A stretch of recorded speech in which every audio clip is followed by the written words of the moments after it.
ஒரு குரங்காக பிறந்த குழந்தை ஒரு நாள் உலகையே காப்பாற்றும் சக்தியாக மாறும் என்று யாரும் நினைக்கவில்லை. தேவர்கள் ஒரு பெரும் நெருக்கடியை சந்திக்கப் போகிறார்கள் என்பதும், அந்த நெருக்கடியே அவர்களின் மிகப்பெரிய ஆயுதத்தை உருவாக்கப் போகிறது என்பதும் அப்போது யாருக்கும் தெரிந்திருக்கவில்லை. இந்த கதை ஒரு அடர்ந்த வனத்தில் தொடங்குகிறது. அங்கு அஞ்சனாதேவி பல ஆண்டுகளாக கடுமையான தவம் செய்து கொண்டிருந்தாள். அவளது தவம் சாதாரணமானதல்ல. அஞ்சனி தனது உணர்வுகளையும் உடலையும் மறந்து பிரபஞ்சத்தின் ஆழமான அதிர்வுகளோடு தன்னை இணைத்து கொண்டாள். இந்த நீண்ட கால தவம் இயற்கையின் விதிகளையே மாற்றத் தொடங்கியது.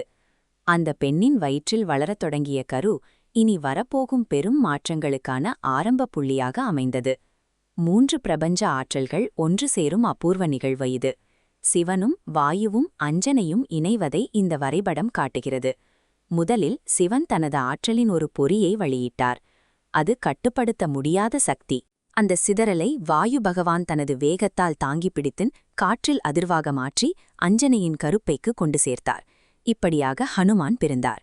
சிவனின் பொறி, வாயுவின் வேகம், அஞ்சனையின் தவம், இவை அனைத்தும் அந்த சிறிய உடலுக்குள் ஒரு பெரும் ஆற்றலாக அடங்கியிருந்தன.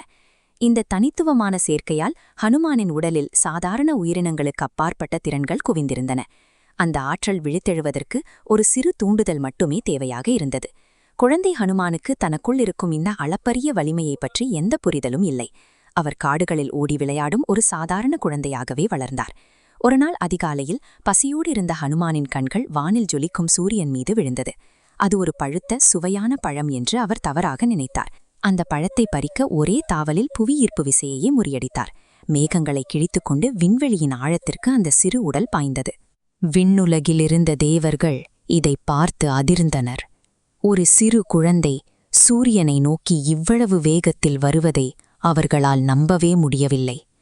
ஹனுமானின் இந்த விளையாட்டுத்தனமான முயற்சி சூரிய மண்டலத்தையே சிதைக்கப் போகும் ஒரு பேரழிவாக தேவர்களுக்கு தோன்றியது. நிலைமை கைமீறி போவதை உணர்ந்த இந்திரன் இதை உடனடியாக தடுக்கத் துணிந்தார். அந்தச் சிறு உடலை ஒரு பெரும் ஆபத்தாக அவர் கருதினார். இந்திரன் தனது மிக வலிமையான வஜ்ராயுதத்தை ஹனுமானை நோக்கி வீசினார். அது விண்வெளியை கீறிக்கொண்டு மின்னல் வேகத்தில் பாய்ந்தது.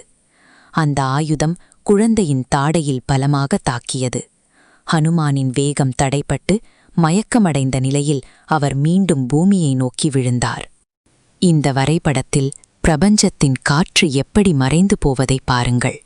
தனது குழந்தை தாக்கப்பட்டதைக் கண்ட வாயு பகவான் கடும் கோபத்தில் பிரபஞ்சத்தின் மூச்சுக்காற்றை அப்படியே நிறுத்தினார்.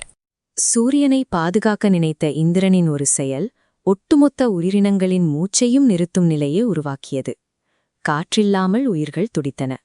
நிலைமையின் விபரீதத்தை உணர்ந்த தேவர்கள் வாயு பகவானின் கோபத்தை தணிக்கவும் பிரபஞ்சத்தை மீட்கவும் விரைந்தனர்.